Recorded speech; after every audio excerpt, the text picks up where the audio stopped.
Aithirne, the poet of Ulster, was fishing on the banks of the River Mourne one day. And as he was casting his line, he was casting his thoughts. And his thoughts flowed with the flow of the river.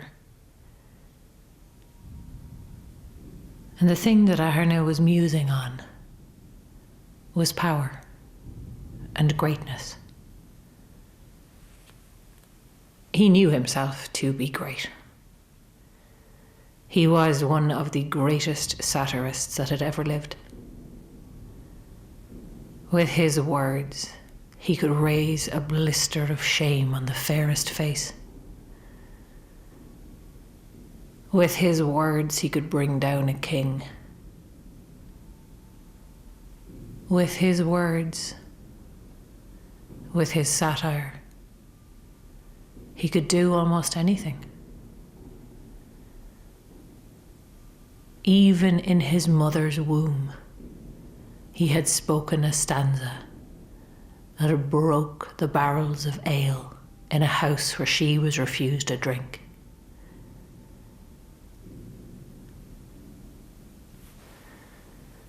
Aithirne was small of stature, but he felt no fear, no insecurity walking in the halls of power with kings and queens and great warriors, huge brutes of them with swelling muscles and bristling beards. And Aithirne himself was not fair of face, but he did not blush to stand beside the greatest beauties in the land, because he knew his own power, the power of the poet, the power of words. He knew how well he could wield that. And of his fellow poets, Aithirne thought seldom. And when he did think of them, it was to ponder their strange politeness. For Aithirne demanded what Aithirne wanted. He did not pay any consideration to what his hosts might think. In fact, it was the opposite. He liked to find the thing that they did not want to part with. He liked to find the thing that would make them question their worth as a king or a queen. And he liked to ask them for just that. His words as pointed and precise as a dagger. Other poets held back from this. Held back by decorum or something else that Aithirne did not quite understand. But Aithirne knew that even among the great poets, he was great. And this instinct he had, this way of finding the weak spot and hitting someone just there, it was the thing that made him greater than the rest. It was the thing that made him a poet beyond poets. A satirist of satirists.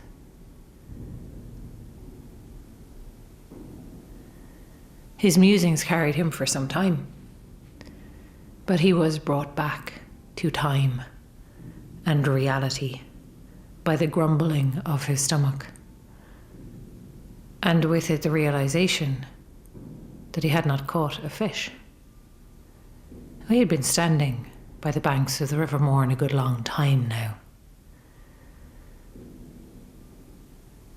And so Aithirne reached for his particular power, that magic he wielded of sound and of word.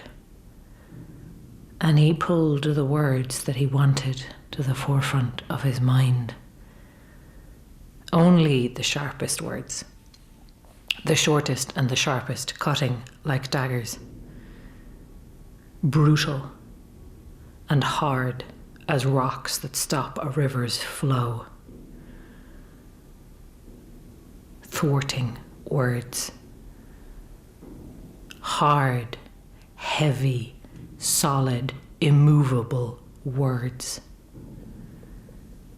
And he moved those words into stanzas and rhyme in his mind as he stood by the flow of the river, and as he saw the life of the river, the beauty of the flow of it, the birds that flew over it, the lushness on the banks of it. He found the words that were the opposite of flow and beauty and lush, the words that sounded against the sounds of the murmur and burble of the river. And he put them together into an insult, a satire. And then he opened his mouth and he spoke those stanzas at the River Mourne. A disgrace of a river, an excuse for a river, a sorry river. A river that barely could call itself a river, a trickle, a stream, a nothing. A dead river, no fish in it for Aithirne. He spoke a curse on that river, for it had denied him the satisfaction of a catch. In pure spite and pure exercise of his own power, he spoke against the river. And the river heard him.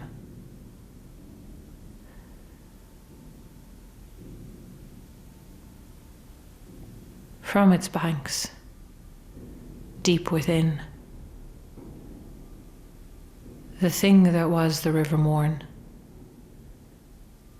the spirit of it, the life of it, that thing that was made of flow and burble, and the lushness of the banks, and the life that teemed within it, heard this sharp insult, felt it, felt the pain of it, the shame of it, the disgrace of it, things that the river had not felt before. The words of Aithirne called it up to consciousness to denigrate it. And when the river heard, the River Mourne responded. Aithirne was used to kings and woman kings. Aithirne was used to warriors who were afraid of shame more than they were afraid of death. Aithirne was used to people who lived in a society, who had a reputation that they cared about. Aithirne had not counted on what a river would do when insulted. The first sign that he had made a terrible, terrible mistake was when the water started to rise. It started to rise up around his fishing place.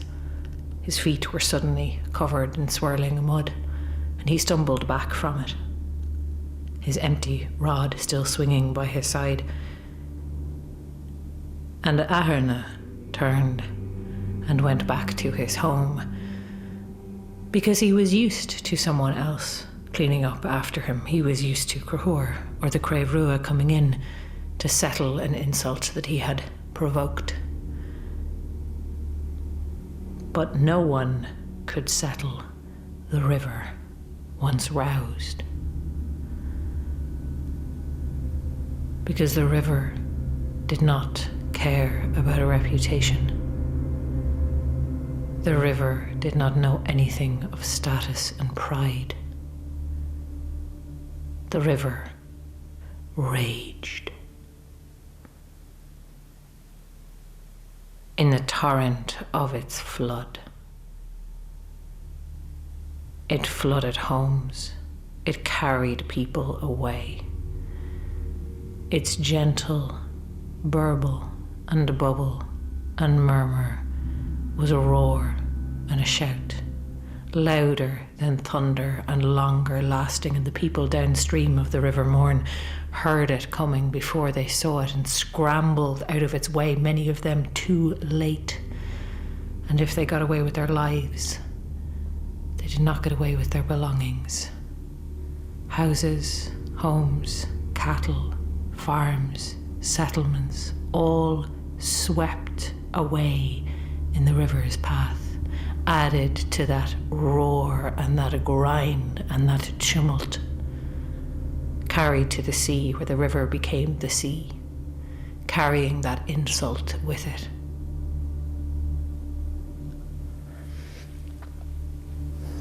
Now it was home that Aithirne went, to hide away from what he'd done. But he could not escape the consequences of it. The countryside was in an uproar. The river's flood did not abate. His greatness, his legacy, his power, these things rattled in Aithirne's mind. And they rattled in Aithirne's heart, and they brought with him an unfamiliar sensation for the great poet, a feeling of fear. He did not know how anyone would know that he had done this, that he had caused the River Mourne to burst its banks and flood, that he had caused this raging torrent of destruction. He did not know how anyone would know that, but he knew he was not the only poet in the country. He was not the only poet in the world. The stones of the road had called out the guilt of the sons of Aithirne. If the river could be roused by his angry words, the river could tell its story, and the last thing Aithirne wanted was for the river to speak.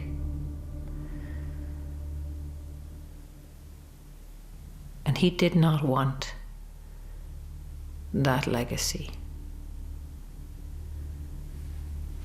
He tried to frame it in a way, and then another way.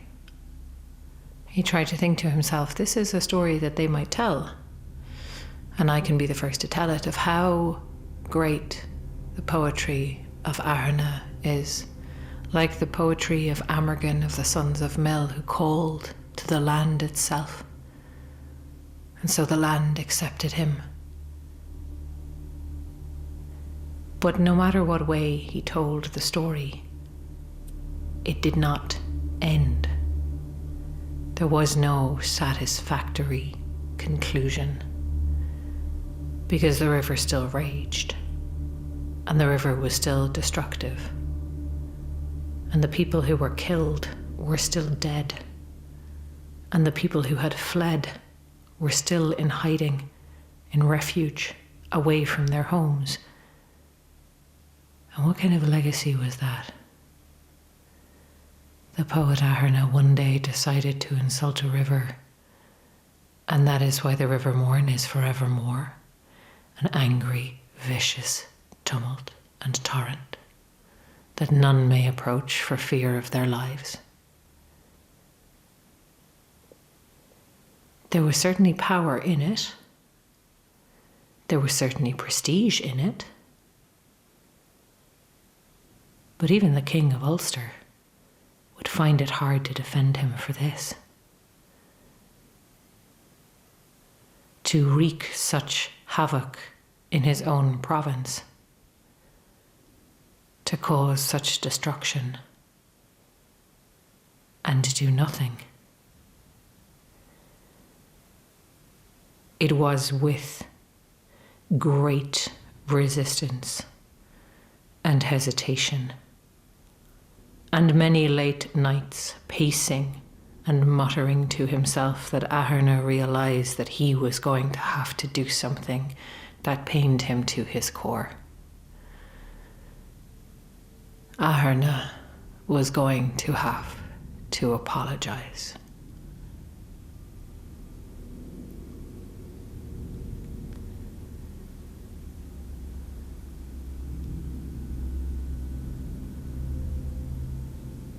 He dressed for the occasion. in all of his finery, which was considerable. He had been given gifts of fine clothing and fine jewels from the wealthiest people in the land. He brought with him witnesses to observe his power,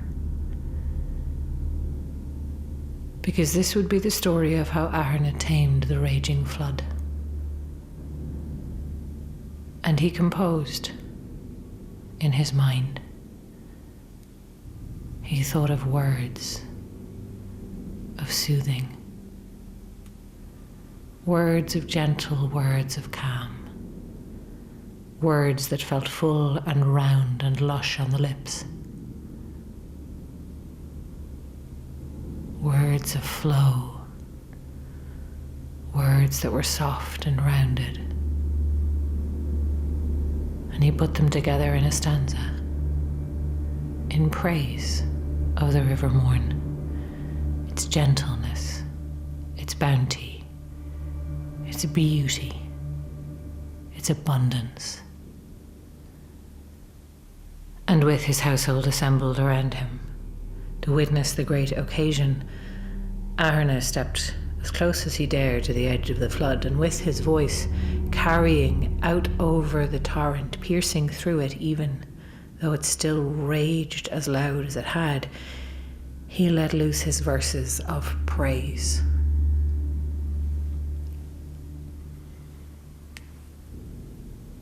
And the river heard, but the river still raged.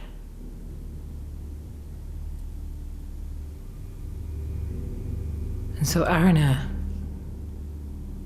had to think again. He had to recompose. He made the words even more beautiful than he had before.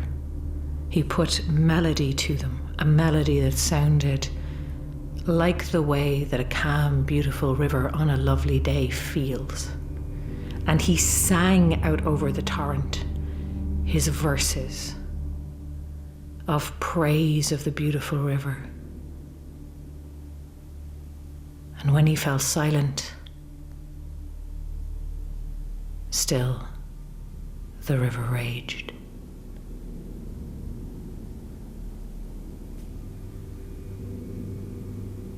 And so Aithirne spoke, with less art this time, and more desperation. The words wrenching from his lips, as though he were fighting within himself, whether to say them or not say them, inelegant, full of his own shame. I, Aithirne, was petty and cruel for no reason but I could.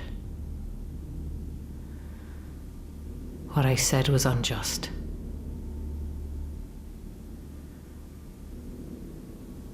I'm sorry.